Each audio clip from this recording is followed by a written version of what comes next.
welcome to The Art of Adventure. This is episode 286 with Wildpreneur Tamara Jacobi. The Art of Adventure is the podcast where we look at human potential, entrepreneurship, unconventional lifestyles, and cutting-edge science. I'm your host, lead explorer, and guide, Derek Loudermilk. You can check out derekloudermilk.com for the show notes, and also want to just point you over to the same website, derekloudermilk.com. I'm running a program next year called the League of Superconductors in 2020. And this is for you if you are a thought leader, an influencer, a coach, an author, speaker, podcaster. And in particular, this is a business and personal coaching program. It's going to help you get to six figures or multiple six figures if you're not there already. But it's also going to help you master the skills of a superconductor that are going to let you really change the world. So skills like self-expression, charisma, marketing, sales, storytelling, confidence, all of these really important skills that combined help you be a thought leader. So I just want to plug that really quick. Now, on to today's guest, Tamara Jacobi. I'm really excited because Tamara and I, we've known each other for more than a decade. We met in Colorado back when I was living there, back in 2008, I guess. And we've been following each other, thanks to social media, for the last decade and sort of keeping track of each other's life and business as they've evolved. And this is really exciting. So she is the founder of the Tailwind Jungle Lodge, which is this eco lodge down in the jungles of Mexico near Puerto Vallarta. And she's got a new book out. It's coming out in February 2020. It's called Wildpreneurs.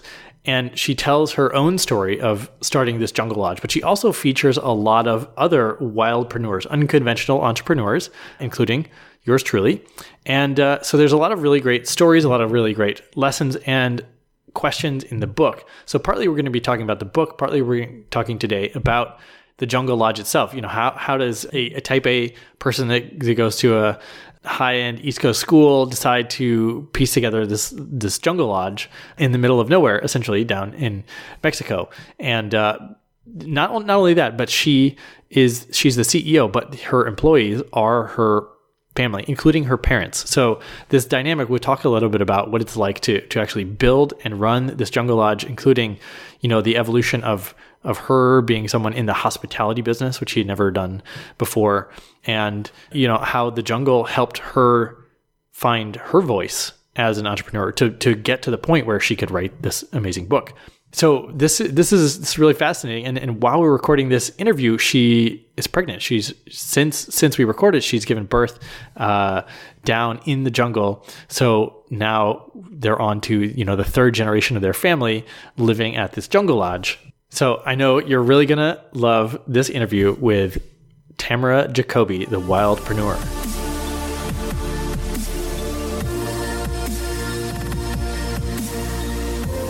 Tamara Jacobi, welcome to the Art of Adventure. Thank you, Derek. I'm psyched to be here. Yeah, I'm excited to have you. And let's just jump right in and talk a little bit about the Jungle Lodge. You built this eco resort, this lodge in the jungle with your family. And I imagine that a lot of people ask you, you know, like, what's that like working with your family or doing something so unique with your family? You know, I've just spent the last couple of months staying with my parents because other people are staying in our house, and it went really well. But I think a lot of families, there's maybe more conflict. So I'm really just curious about the dynamics that your family has to allow this to work. Yeah, so I would say it's been the ultimate adventure. I have a wonderfully close family, and we always have been adventurers together. But I would say it's been an extremely challenging road to take, and we've had to really learn to work together as a team. So beyond the family dynamic of, you know, mom and dad and me being the daughter, it's more about figuring out who does, you know, which qualities we bring to the business, what are our strengths and our weaknesses, and how can we jive as a team, which wasn't clear early on. This is our 13th season going into it. We close the lodge in the summertime for the rainy season, and we're all headed back down next week to get the lodge open back up. Oh, wow. But looking back on those early years, we really didn't know what we were doing. And our family adventures growing up certainly helped us. They prepared us in a lot of ways for the journey of entrepreneurship as a family. Yeah, maybe you could say how that works. Like, why does family adventure prepare you? Yeah, so my dad, El Tigre, which you read about in the book. Yeah. The tiger in English, or El Tigre, is the name he now uses in Mexico.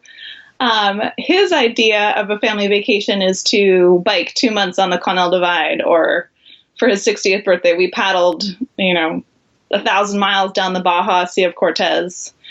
And so kind of an extreme guy. Yeah.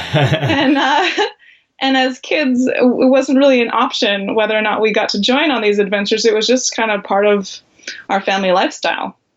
And so we really grew up in the wilderness with kind of the endurance mindset, and slow and steady and working together. And the wilderness challenges you. I think as a kid, that's where my biggest lessons came from, is survival mode.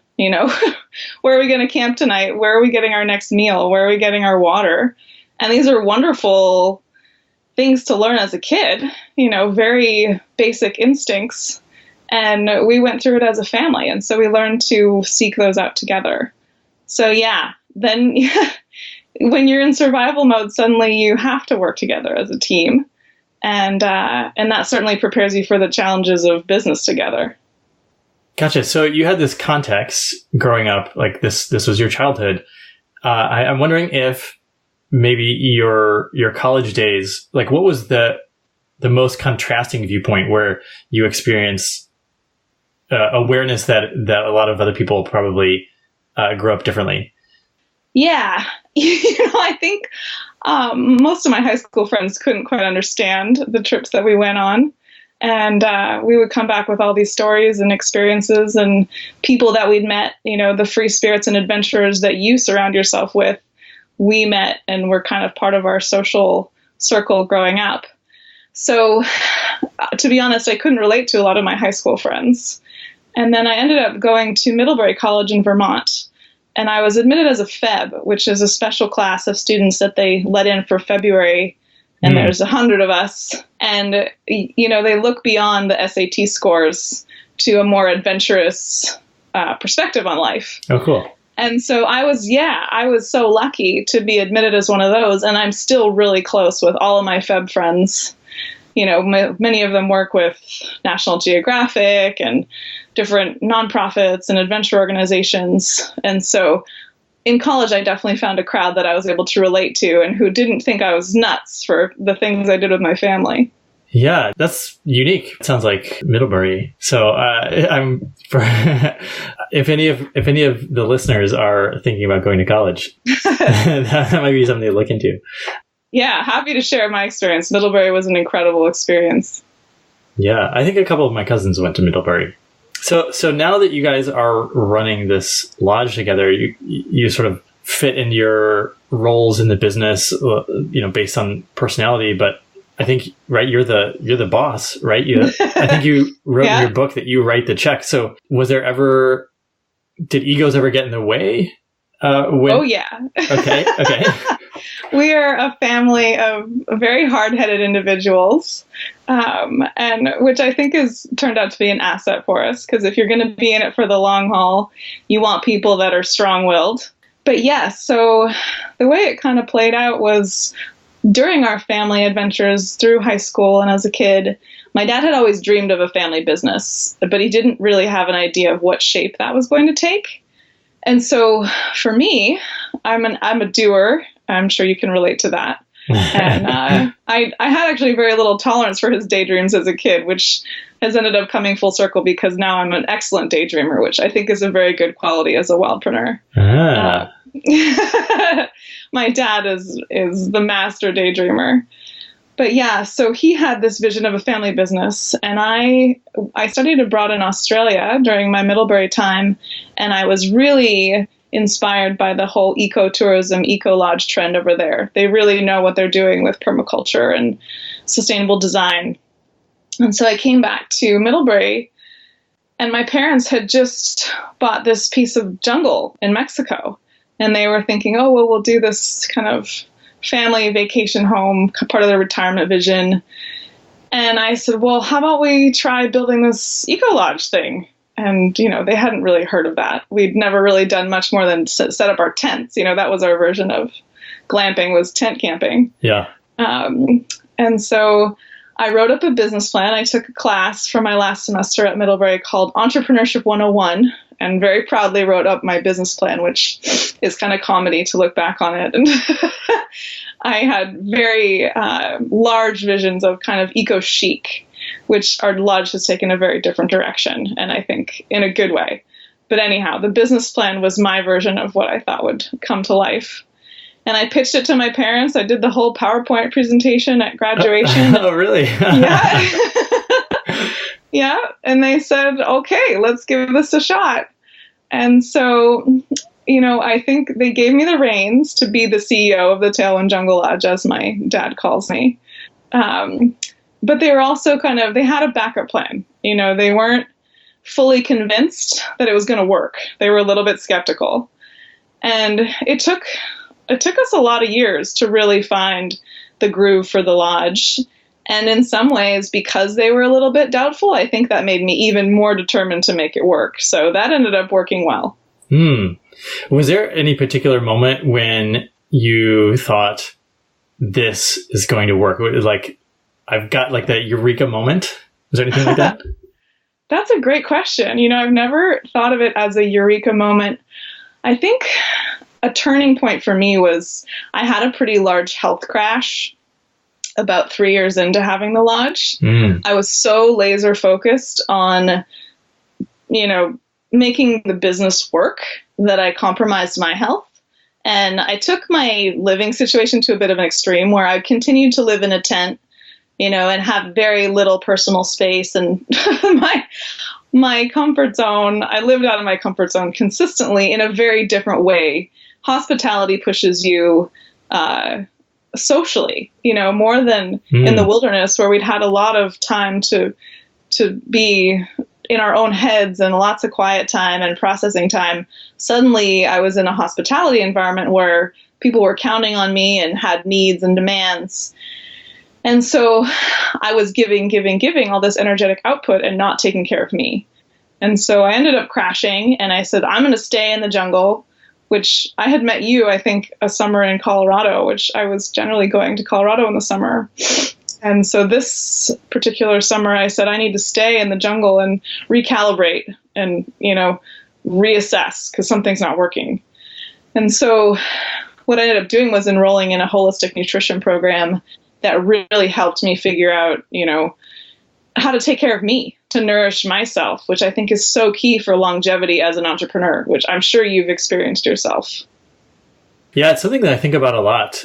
I'm pulling in from the days of training, cycling and running, like knowing that, and actually this, it's funny that this is the part I'm featured in Tamara's book, Wildpreneurs. And there's a little part that talks about like the long-term view when you're endurance training, like you slowly build neuromuscular connections and all these things like actually take time to change your physiology.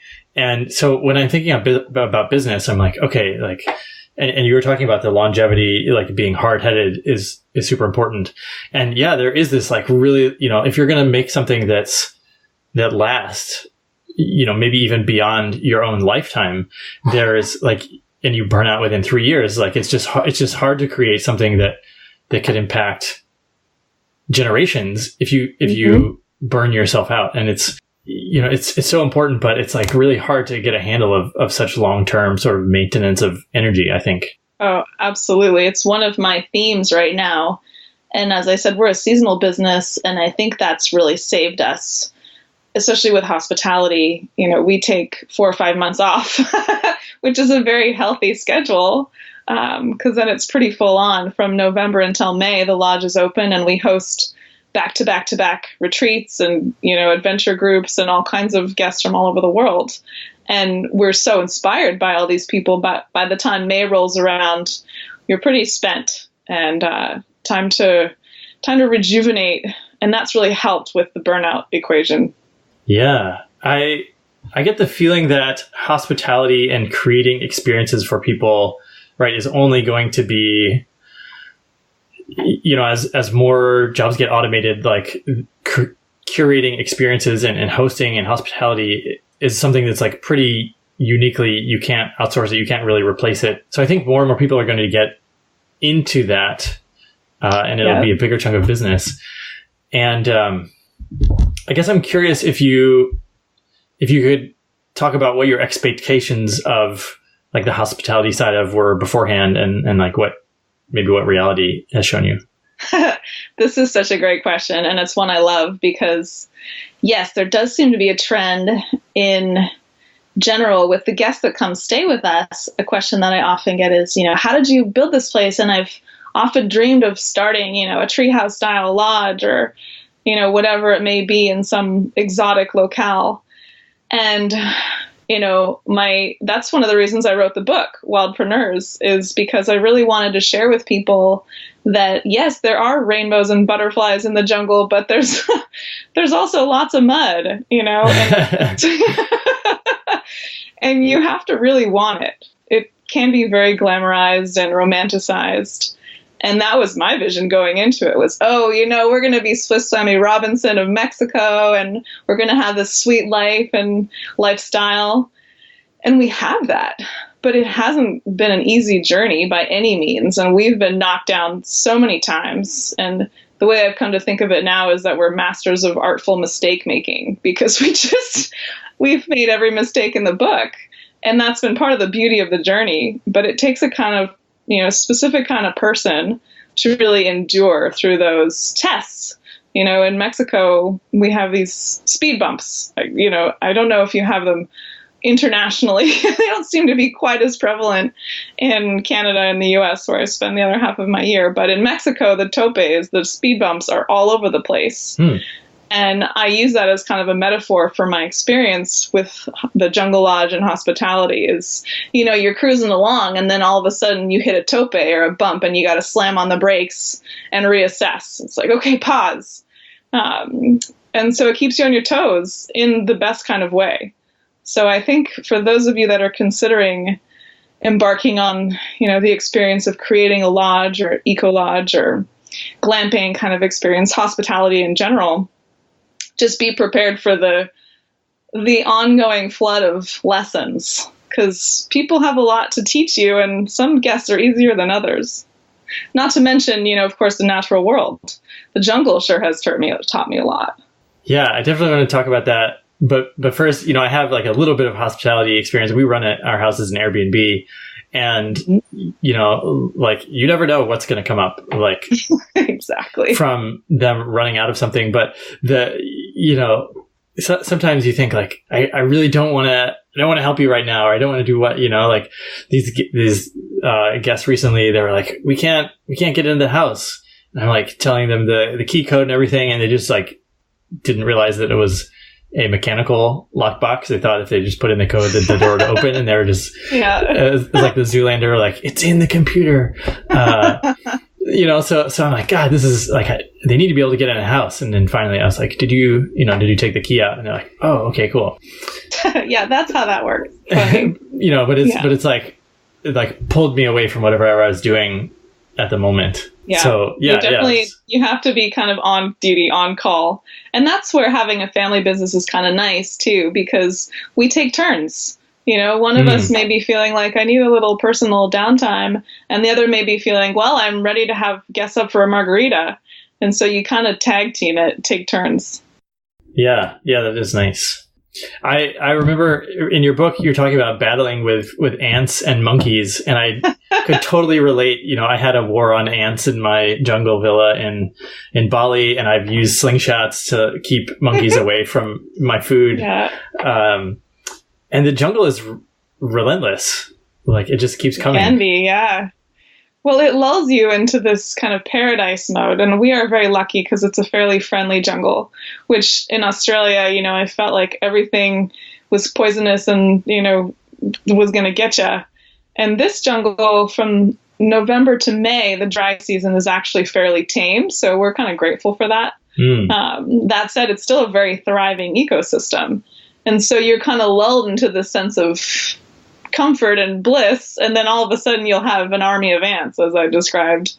And those early years, it totally caught me off guard. And I immediately prepared myself for battle. My theory was, all right, I'm going to fight this. You guys, this is the line. You stay on your side out in the jungle, and I want my casita to myself. And so I learned the hard way that fighting the natural world is not necessarily the best approach. It's certainly not harmonious. And it's also a battle that you're doomed to lose, because Mother Nature has her cycle and her flow, and she will prevail. Yeah, that's, I heard someone say this quote, like, war on nature is a war on ourselves, because Absolutely. Obviously we're biological entities as well. And I think it's pretty easy to forget that, especially if we're not living outside, like if we go to work in a building, like, and we see right around us walls, we're not thinking about necessarily us being part of nature.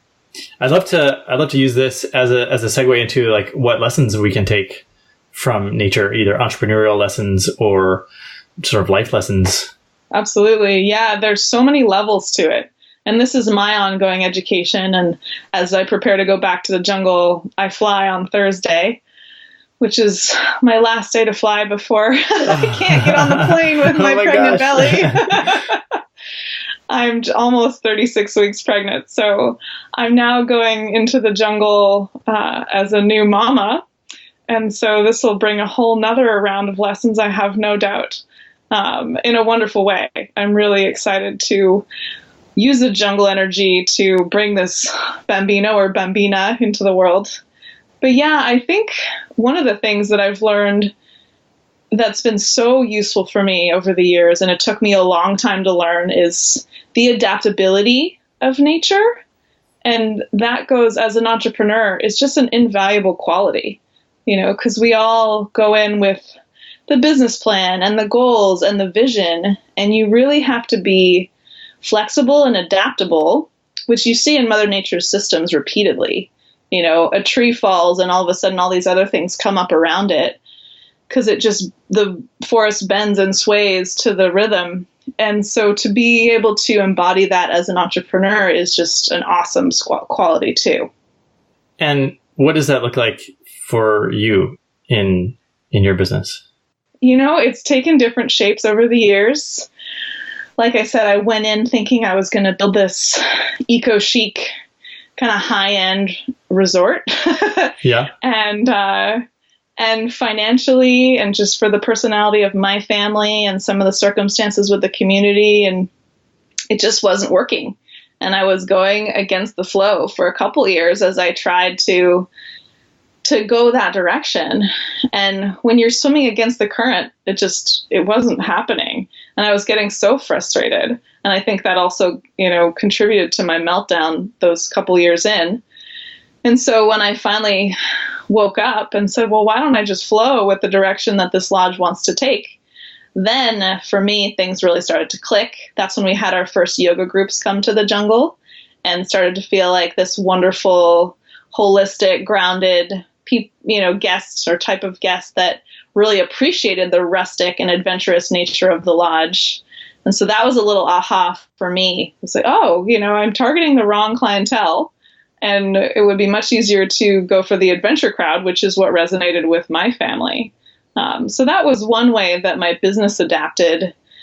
And then personally, the mañana culture, for those of you that have ever been to Mexico or Latin America, and I'm sure it exists in many different shapes and forms all over the world, but the mañana culture and the more laid-back approach to life is very different from the U.S.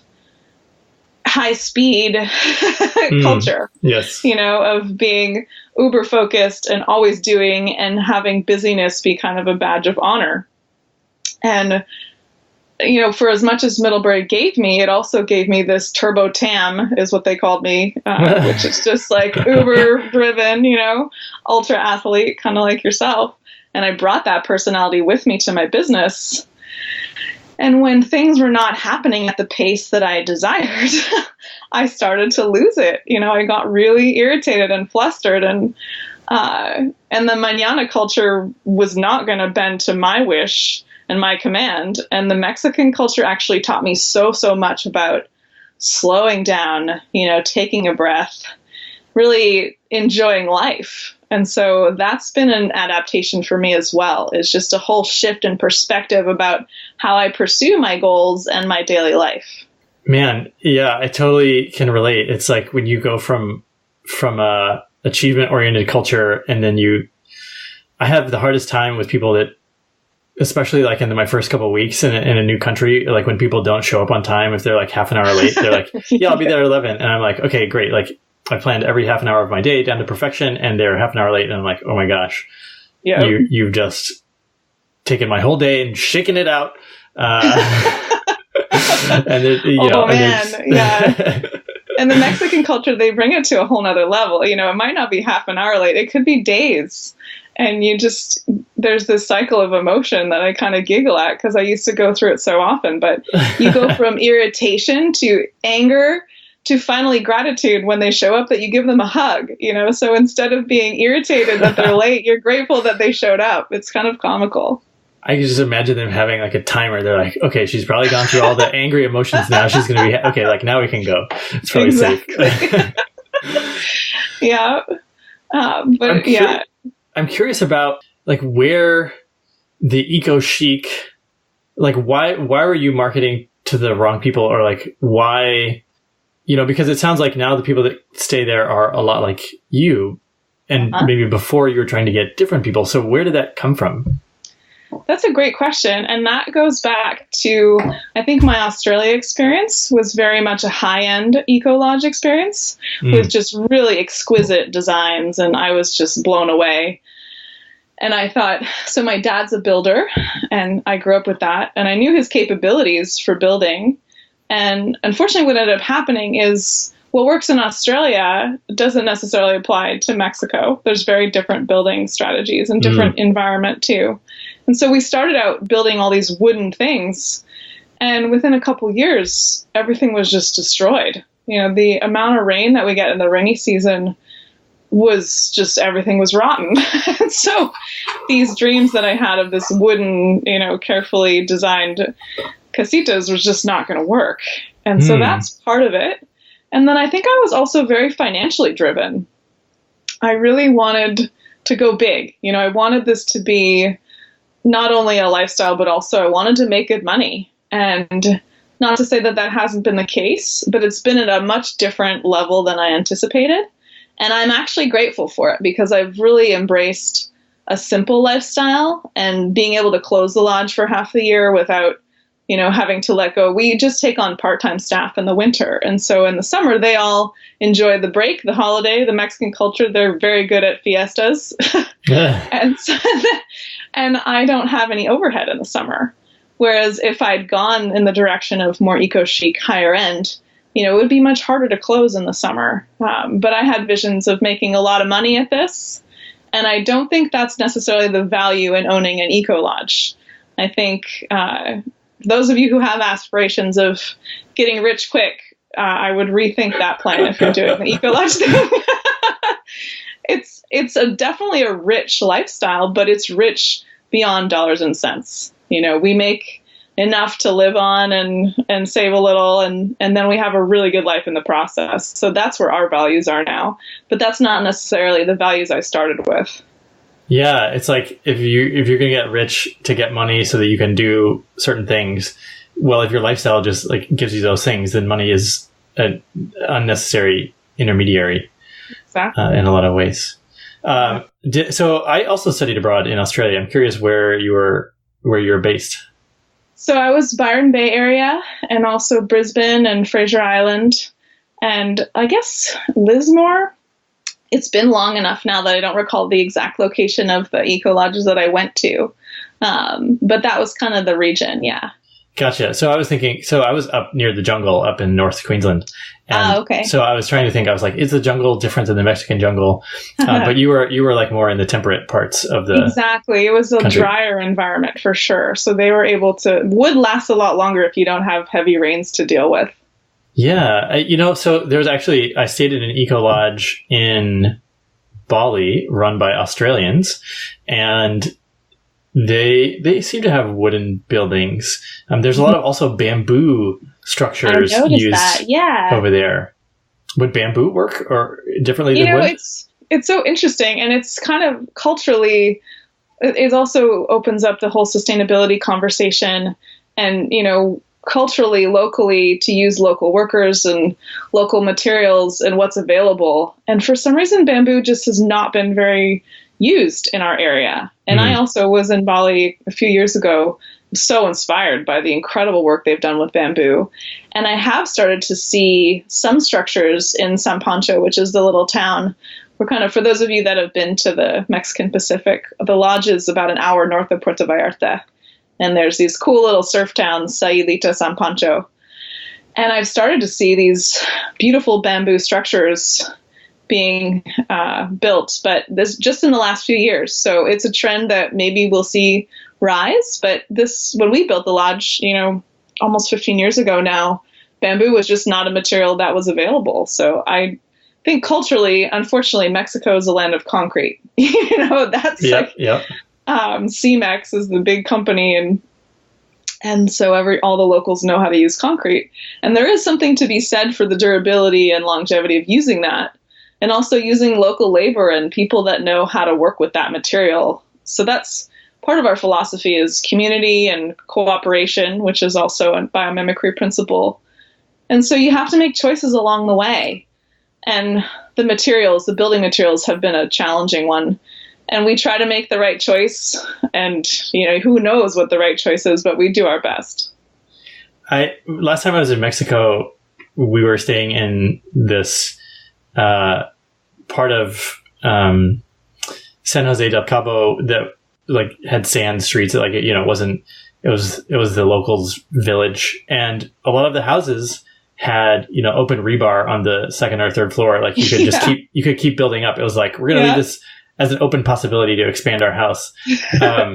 So I'm curious, what the building status is. Do you have plans to keep expanding, or in terms of the actual facilities, where are you in the cycle? That's such a great question. And just to respond to your observation of the unfinished buildings in Mexico, that's also something that we laughed about extensively early on. We just could not figure out what the thought was.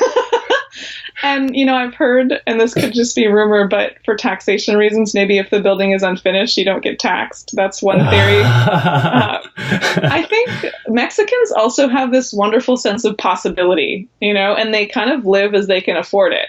And so that's a huge generalization, obviously. But most of my Mexican amigos, they do build in stages. They don't necessarily save up for years, which is kind of the American way, and then take out a loan or go into debt. Mexicans, I made $100. That's going to go into this project, and so it's a different approach. But remind me what your question was? I was just curious about your own facilities and where they are in terms of the structures. You're building. Yeah, so we can accommodate about 16 guests, which we've found is just the perfect number. And we have 5 acres, so we have a canvas to build and expand should we want to. But again, it kind of raises this the parable of the Mexican fisherman. I don't know, for those of you that are familiar with this, it's become kind of a theme and a mantra for my family. And a lot of my friends locally who we reach this threshold where, you're paying the bills, you're making some money, you're saving some money, and you're having a really good life. And then you come to this point where you say, well, should I go bigger? Should I develop? And the answer for us has been no for many years now. I think we just added an extension off to the side of my house finally. I've moved up in the world since living in a tent for many years. I now have a living space with a palapa roof, getting ready for baby's arrival. But we haven't really done any expansion. We've been more focused on kind of optimizing and really focusing on quality with the casitas and the lodging that we do have, and feeling very content with the size of the lodge. And that's going back to the Mexican fisherman story. You know, it's catching enough fish to feed your family and sell a couple and have a good life at the end of the day, versus if we did want to expand, you know, going into debt or taking on investors, there's just a compromise there. And so having the lodge stay at the size that it is has also enabled us to take on other projects, such as this book project that I've been working on.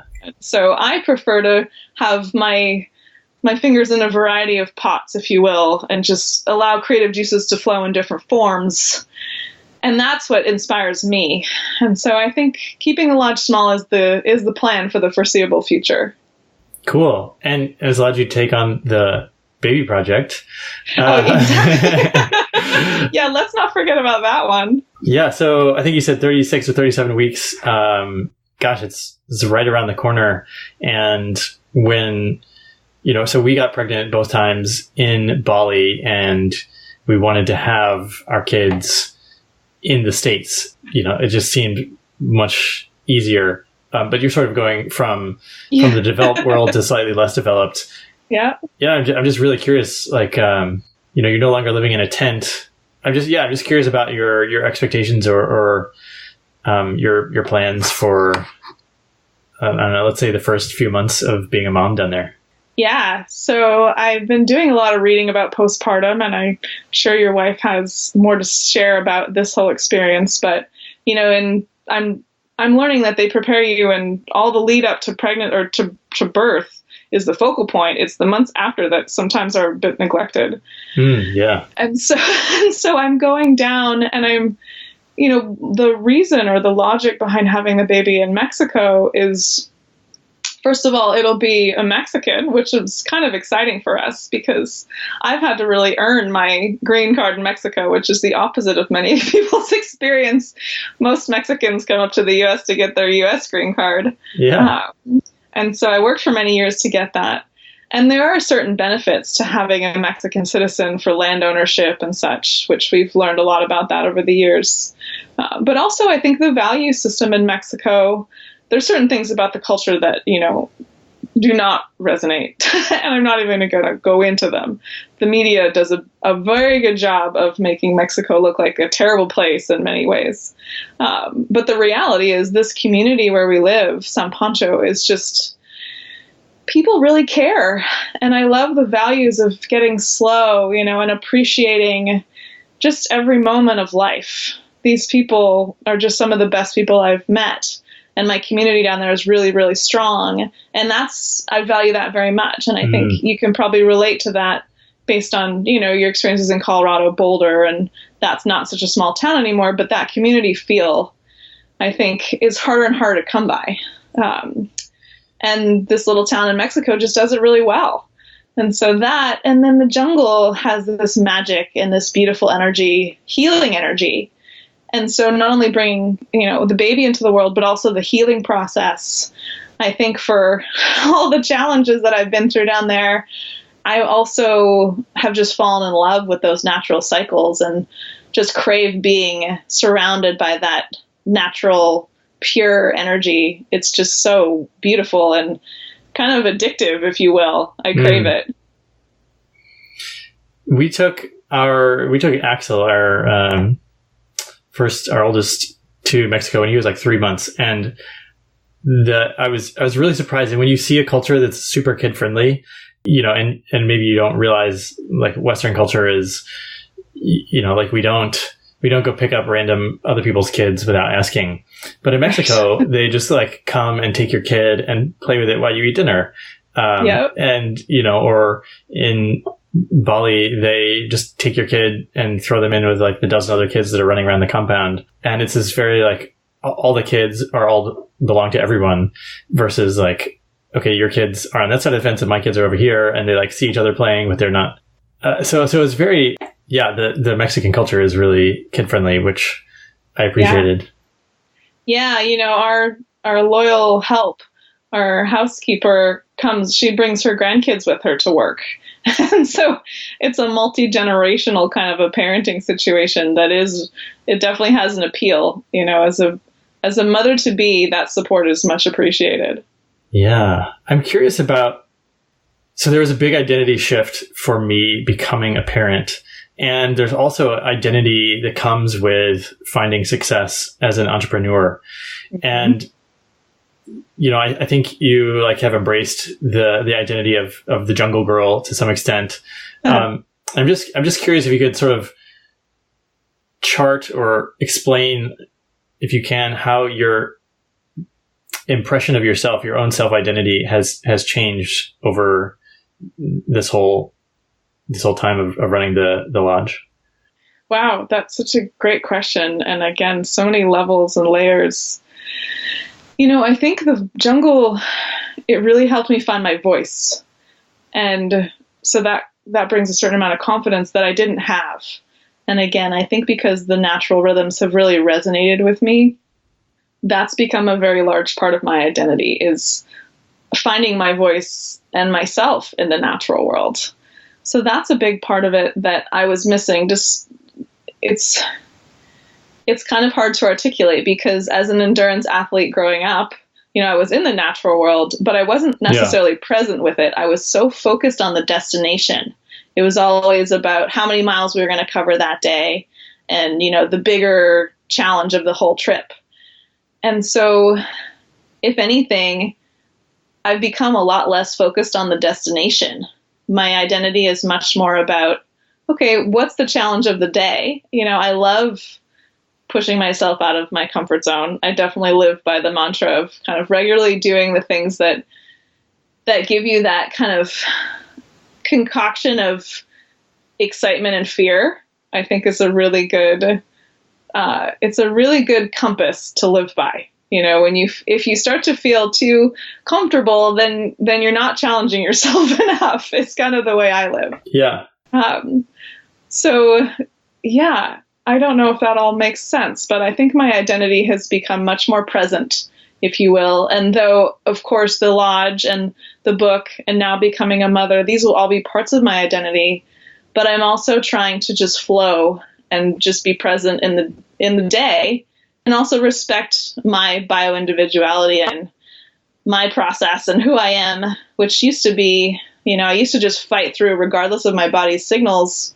I used to just power through. And now I'm much more respectful and mindful of the energy of the day, and if something doesn't feel right, trying to make time to slow down, pause, recalibrate, and kind of reconnect with that intuition that I think is such a beautiful guide.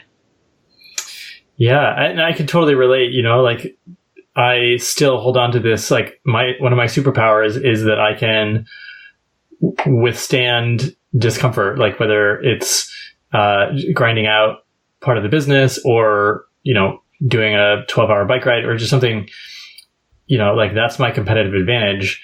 And to some sense, you're missing a big part of the picture if you just keep forcing it and just trying to work hard. So that leads me to another question. Are there examples that you can give where success did not come from hard work, or when success came directly as a result of being present or listening? Oh, that's a good question. I think it's interesting to reflect on that, because I think for me, a lot of my successes have just come through perseverance. And I just interviewed a wildpreneur. This guy's got this incredible business. His name is Tree Net Willie, and he builds these tree nets that originally started in the redwoods. And now there's these intricate woven nets, which I went to visit some friends in Durango, and they had one of these in their backyard. And it was so cool. If you have a chance, I would highly recommend looking it up. We're considering maybe putting one up in the jungle. But it's basically, he was a climber and started putting these, knots and ropes together, and has just come up with this really cool business. But he was saying, it's not even necessarily about hard work. It's about putting in your time. He said, I've done my 10,000 hours of building these nets, which has put him ahead of others in the same kind of field. And so when I think about the lodge and I think about my book, which was a journey, and I'm sure you can relate to that whole experience, a lot of it is hard work, but then a lot of it is just sticking with it. I think perseverance, putting in your 10,000 hours, and you will find success. Ultimately, it may not be the shape that you anticipated, but it will get you there. Okay, I want to push you a little bit on this because, yes, there is the proven path of perseverance, but I'm just really interested in, there's also great examples of people that find success because they've tried a variety of different things and they're able to more clearly see that path, right? Like you hosting, finding the right type of clientele for your business rather than trying to force it. So I'm just curious, if you could take all the different parts of your background, where have you been able to sort of shortcut that 10,000 hour rule because you have a diverse set of experiences? Yeah, I think what comes to mind immediately is kind of synchronicities. And, we got lucky. We were in the right place at the right time with the lodge. So that was a success that had we put the lodge in a different place, we could still be at phase one, a decade later. And so finding ourselves in a spot that happened to be on the map and on the cusp of discovery, that was very fortuitous and lucky for us. So that was a success that came fairly easily in that regard.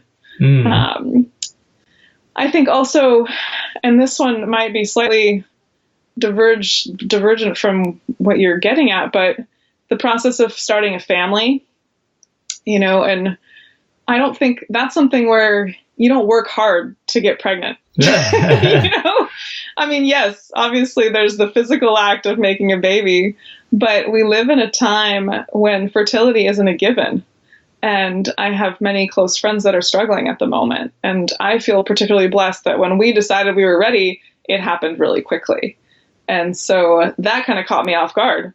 I'm having been accustomed to working really hard for something. I was absolutely prepared to spend years trying to make a baby, and to have it work so quickly was kind of alarming in some ways. So I don't know if that's a useful example or not, but for me, that certainly applies. So I've got a crazy story about making babies. As I was falling in love with my wife, one evening we were talking, and I was like, I feel like we're so perfect for each other, and I think I would like you to be the mother of my children. And the next day she was like, I think that I'm pregnant. And wow. I was like, oh my gosh. Just yesterday I decided that I don't know if I fully knew that I decided I was ready to be a dad, but the universe was like, okay, you're ready to be a dad, and here's pregnancy. And I was like, that was really fast. Didn't expect the response so quickly. Yeah, it's wild. Yeah, and just to kind of a funny addition to that, as far as cultural differences, I think going into it, there's all these fertility charts and things that you can do as a woman to align yourself with your cycle and, make sure that you have sex at the right time of the month and all that. And so being a very type A planner organizer, I went to my doctor in Mexico and I said, okay, we're ready to start trying to have a baby. What do I need to do? And she said, have sex. That's it. Don't do the charting. Don't go on the head trip. Don't worry about all that. Yeah. Just flow. Just have sex. And it was actually exactly the advice that I needed, was just let go. Don't take this on as another goal and another project. Just let it flow. And I think to apply that approach to projects and entrepreneurial pursuits might not be the worst thing in some cases too. Yeah. Yeah. In the last week, I've just been repeating this, allow what you want to happen. There's so much thinking that gets in the way of just letting it flow. Yeah. Yeah. Sometimes our thoughts are not helpful, are they? I'm curious, because every entrepreneur experiences this wild ride, this up and down. There's definitely dips, and you have to sort of get through the difficult parts in order to continue going. And you mentioned synchronicity, and I'm wondering if there was any time, like when you were in a dip, that you got a sign that was like, keep going. Yeah, I love that. And absolutely, and I think for me, and going back to the challenge and the blessing of family business, my family, because we're such a strong team, they're always there to pick me up, dust me off, and help me glean whatever lesson it is that I've been, needing to learn. And so reframing, and I was chatting with another podcaster about this recently. She said to think of it as not why is this happening to me, but why is this happening for me? And so I think having a support system that reminds you of that approach, in whatever words you want to use, but to think of it as, not why is this happening in a bad way, is why is this happening in a good way? What can I get out of this? And so for me, the family support system has been a really big one. Yeah, it's wonderful to hear. Your whole family, like at least your mom and your dad, do all of you have like special nicknames and titles? Yeah, I guess we do, kind of. I have to admit, I love nicknames. I just think, why would you stick with your regular old name when you could have a cool nickname, right? It's very Australian of you. Like, I feel like I got multiple nicknames as soon as I arrived in that country. Well, my brother is going to be joining us. He did do a stint as our surfing guide many years ago, and then decided to step away from the family business for his own reasons. And he's coming down to the jungle to help with baby's arrival. And he does not yet have a nickname, so we'll see what we come up with. Yeah, I hope you give him a cool one. Well, and it sounds like maybe you might be visiting the area at some point too, right? Because you're working on your next book. Yeah,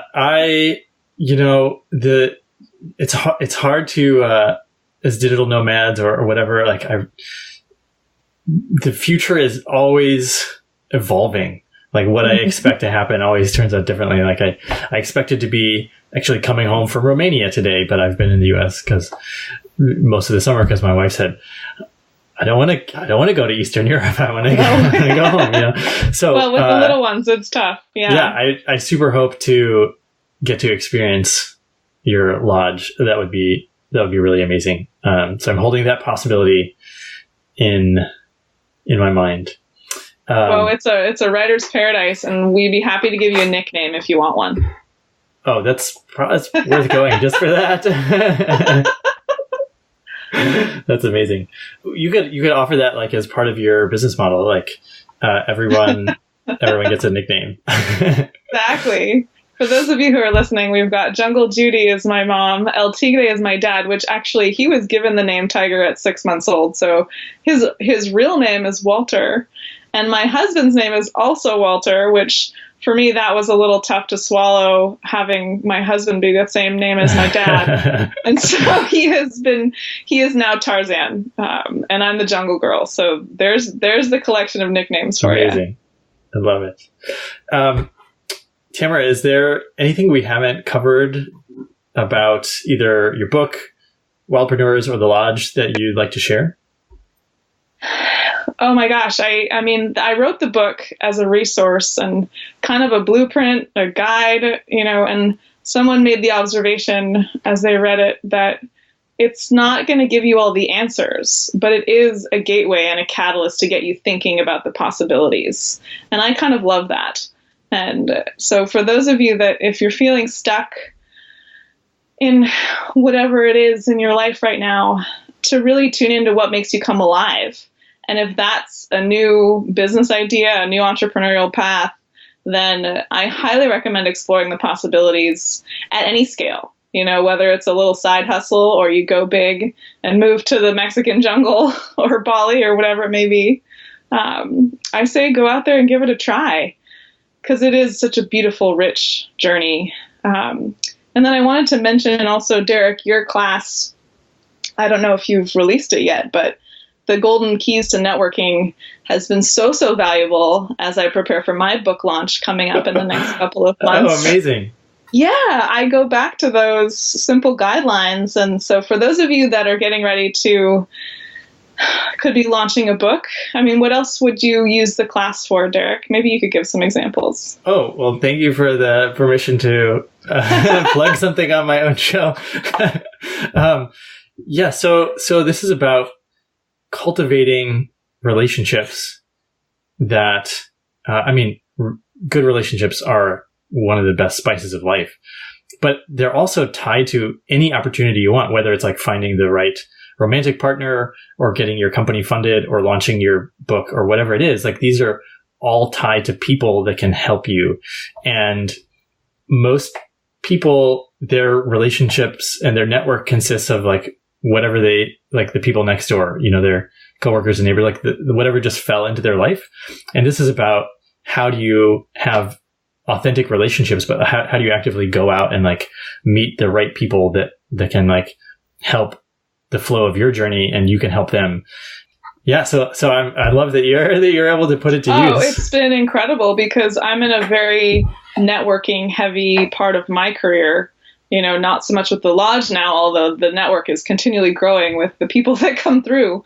But with, launching a book, I've been reaching out to so many people, and your simple tools and guidelines from that class have been so helpful. So thank you for that. Yeah, that's awesome to hear. Cool. So when does the book come out and where can we find out more? Yeah. So we've got the pre-orders start November 15th. And that's kind of the time to get the book at a discounted price and also get some sweet bonuses. There's going to be a Wildpreneur virtual training that's available along with that, and some other, you could win 4 nights in the jungle, which is kind of a cool opportunity. And then official book launch will be February 11th. And so I finally got to actually hold the book in my hands just a couple days ago. And pretty exciting. Yeah.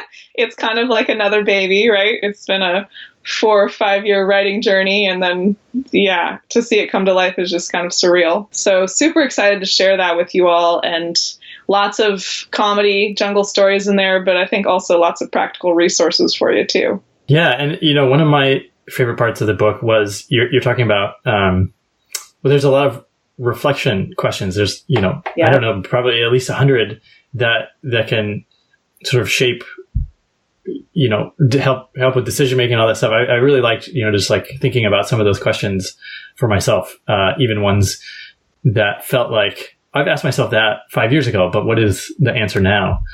So that was really helpful. Nice. I'm glad to hear it. And I know every time I go back to the book, I learn something, and I wrote it. So I hope that's all the case for you too. Brilliant.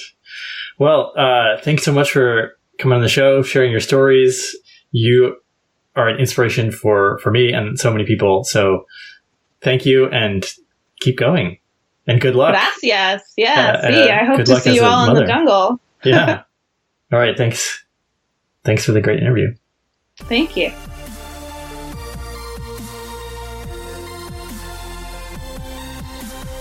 All right. Great interview with Tamara Jacobi. It's so cool when I get to have my friends on the show, and when they do something worthy of being on the show, and I get to support their work. I've known about her writing this book for a couple of years now, being able to contribute to it. So the book is really amazing.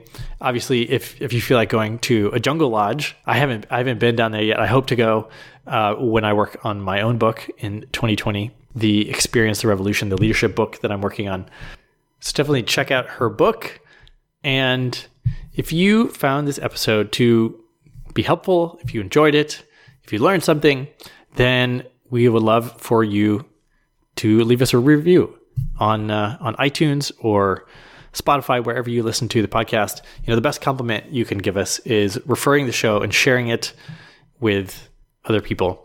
And also, the review is a great place for you to tell us, what you're finding valuable, to give us that feedback so that we can create episodes that are really tailored to you. So let us know what you want to have more of, what you want to have less of. That's a great thing to do. You can just drop that right in the review of the episode. All right. Thanks so much for listening today. Now it's your turn to go out there and be adventurous.